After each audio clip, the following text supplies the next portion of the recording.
धन्यवाद सभापति महोदय। भूख के एहसास को शेरो सुखन तक ले चलो, या गजल को मुफलिसों की अंजुमन तक ले चलो। मुझको नज्मो जब्त की तालीम देना बाद में, पहले अपनी रहबरी को आचरण तक ले चलो। सभापति महोदय, मैं न्यू एजुकेशन पॉलिसी पे बात करने के लिए खड़ा हुआ हूं। माननीय मंत्री जी यहां मौजूद हैं। न्यू एजुकेशन पॉलिसी कहती है कि हमारा जोर टीचर्स ट्रेनिंग पर होना चाहिए, लेकिन जो नेशनल सैंपल सर्वे ऑफिस का आंकड़ा है वो कहता है कि इस देश में सिर्फ 13% टीचर हैं जो ट्रेंड हैं। तो मैं माननीय मंत्री जी से जानना चाहता हूं कि क्या जो 87% टीचर्स हैं जिन्हें ट्रेनिंग देने की अभी जरूरत है, उनको ट्रेनिंग देने के लिए हमारे पास क्या रोड मैप रहेगा, और क्या हमारे पास इतने बड़े पैमाने पर कॉलेजेस हैं, रिसोर्सेज हैं जिनसे उन्हें ट्रेन किया जा सके। हमारी न्यू एजुकेशन पॉलिसी कहती है कि टेक्नोलॉजी पे जोर दिया जाए, और टेक्नोलॉजी के सहारे पढ़ाई को हमने कोविड के दौरान देखा भी है कि किस तरह से बच्चों को टेक्नोलॉजी के सहारे पढ़ाया गया।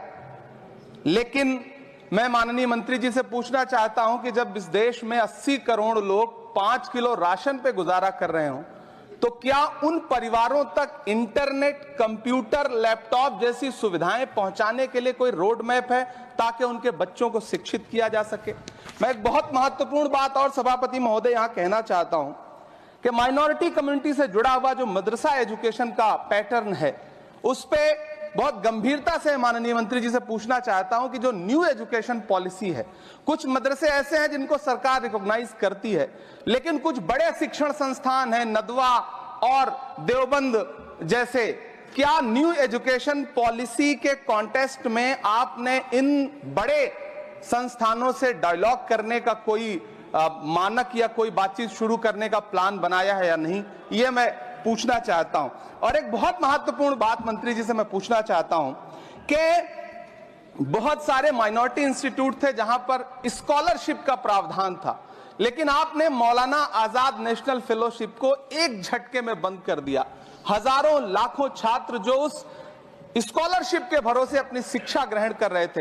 एक तरफ प्रधानमंत्री जी कहते हैं सबका साथ सबका विकास, एक हाथ में कंप्यूटर एक हाथ में कुरान, लेकिन जब स्कॉलरशिप आप बंद कर देते हैं तो गरीब तबके से आने वाला अल्पसंख्यक समुदाय के जो बच्चे हैं, उनकी शिक्षा व्यवस्था को लेकर के, उनकी शिक्षा को आगे बढ़ाने को लेकर के आपके पास क्या प्लान है?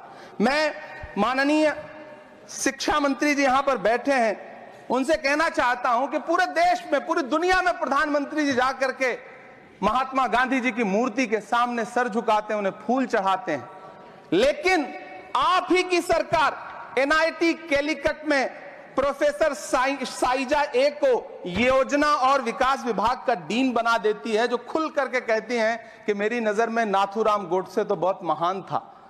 तो आपकी नई एजुकेशन पॉलिसी ये है, इस दिशा में जा रही है। मैं आपके महोदय से, सभापति महोदय, ये कहना चाहता हूं कि किस तरह से NCERT की किताबों में सांप्रदायिकता को परोसा जा रहा है। माननीय मंत्री जी, क्या आपके संज्ञान में है कि केंद्रीय हिंदी संस्थान और नीपा जैसे जो संस्थान हैं, उसमें अघोषित तौर पर यह कह दिया गया है कि देवनागरी में लिखते हुए जो नुक्ते लगाए जाते थे, जिनको यह कहा जाता है कि वो उर्दू से आते हैं, उनको अघोषित तौर पर रोक दिया है कि नई छपने वाली किसी भी किताब में नुक्ता नहीं लगाया जाएगा। NCERT की किताबें छापने वाले, लिखने वाले कई लोगों से मेरी व्यक्तिगत बात हुई, उनका यह कहना था कि हमें ऊपर से आदेश है, हालांकि ऐसा कोई लिखित आदेश नहीं है। तो मैं आपसे जानना चाहता हूं कि यह नुक्ता हटा करके आप देवनागरी भाषा को मजबूत कर रहे हैं या उसे कर्कश और कमजोर बना रहे हैं? यह मेरा माननीय मंत्री जी से अनुरोध है और यह मैं उनसे जानना चाहता हूं। सभापति महोदय, PM श्री विद्यालय को लेकर के बहुत बातें हुई। मैं एक चीज कहना चाहता हूं कि गाजीपुर एक जिला है उत्तर प्रदेश में, वहां वीर अब्दुल हमीद विद्यालय है धामूपुर गांव में। पिछले दिनों PM श्री कंपोजिट स्कूल का नाम लेकर के उस स्कूल का नाम बदल दिया गया, उसके सहारे भी सांप्रदायिकता परोसने की कोशिश की गई। जब सोशल मीडिया पे बहुत हंगामा खड़ा हुआ, हम सारे लोगों ने आवाज उठाई, तब फिर से बेसिक शिक्षा अधिकारी ने नाम बदल करके पुनः उसका नाम बीर अब्दुल हमीद, जो परम चक्र विजेता हैं, उनके नाम पे करने का काम किया। ये इस योजना के थ्रू भी सांप्रदायिकता को जो परोसने का काम किया जा रहा है, उसको मंत्री जी के संज्ञान में है यह बात या नहीं, और रोकने के लिए क्या काम करेंगे। एनसीईआरटी की जो किताबें हैं, उनसे हिंदू मुस्लिम एकता के जो चैप्टर हटाए जा रहे हैं। महोदय, एनसीईआरटी की किताबें बच्चों का ज़हन तैयार करती हैं। आप बेसिक तौर पे एक नया इतिहास पढ़ाने के चक्कर में बच्चों को, छोटे बच्चों को जो गुमराह करके उनको एक झूठा इतिहास पढ़ाने का प्रयास कर रहे हैं, आगे चल के दुनिया में वो बच्चे कहां सस्टेन करेंगे। तो मैं माननीय मंत्री जी से कहना चाहता हूं कि शिक्षा और धर्म को एक दूसरे से अलग रहना चाहिए। मैं आज इस विषय पे बात करते हुए एक बहुत महत्वपूर्ण बात और कहना चाहता हूं कि दिल्ली विश्वविद्यालय में पाठ्यक्रम में जो बदलाव किए गए हैं, जिसमें राजनीति विज्ञान के पाठ्यक्रम से भीमराव, रामजी अंबेडकर, मोहनदास करमचंद गांधी, मोहम्मद इकबाल और भारत के संविधान पर आधारित शोध पत्रों को हटाया गया है। दलित लेखक बामा और सुकीरथ राणा को अंग्रेजी पाठ्यक्रम से हटाया गया है। क्या ये चीजें माननीय मंत्री जी के संज्ञान में है? समय बहुत कम है। मैं इस नई एजुकेशन पॉलिसी पर आदरणीय मंत्री जी से और सरकार से इतना कहना चाहता हूं कि आप बदलाव के नाम पर ये जो नई चीजें लेकर के आ रहे हैं, कैंपस में जिस तरह की गुंडागर्दी है, अभी एक माननीय सदस्य ने बोलते हुए जेएनयू का जिस तरह से जिक्र किया कि जेएनयू में इस तरह के नारे लगे, कुछ नकाबपोश लोग आते हैं, नारे लगाते हैं, चले जाते हैं, पुलिस सालों साल गुजरने के बाद उन नकाबपोश लोगों को ढूंढ नहीं पाती है। इतने प्रतिष्ठित शिक्षण संस्थानों को बदनाम करने के लिए जो तरीका सरकार इस्तेमाल कर रही है वो बहुत शर्मनाक है। पिछले दिनों एक महिला भी नकाबपोश, जिसने छात्रावास में लाठी बरसाई थी, डंडे चलाए थे, वो आज तक उसकी पहचान नहीं की जा सकी, दिल्ली पुलिस उसे ढूंढ नहीं सकी। जामिया की लाइब्रेरी में जिस तरह से लाठियां बरसाई गई थी, उनके जख्मों के निशान आज तक नहीं सूखे हैं। अलीगढ़ मुस्लिम विश्वविद्यालय को लेकर के वहां के सांसद जिस तरह की भाषा का इस्तेमाल करते हैं, वो बहुत शर्मनाक है।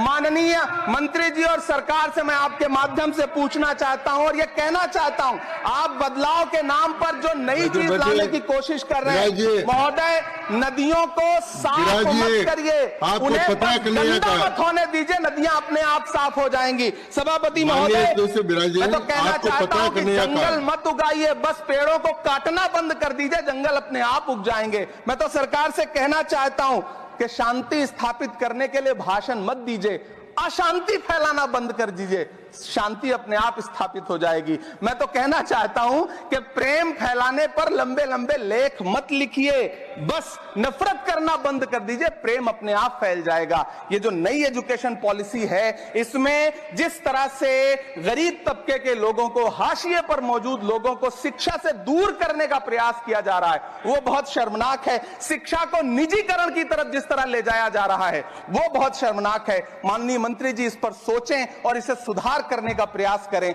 इस सदन की तरफ से शायद इससे बेहतर बात, इससे बेहतर सुझाव हम नहीं दे सकते। बहुत बहुत धन्यवाद।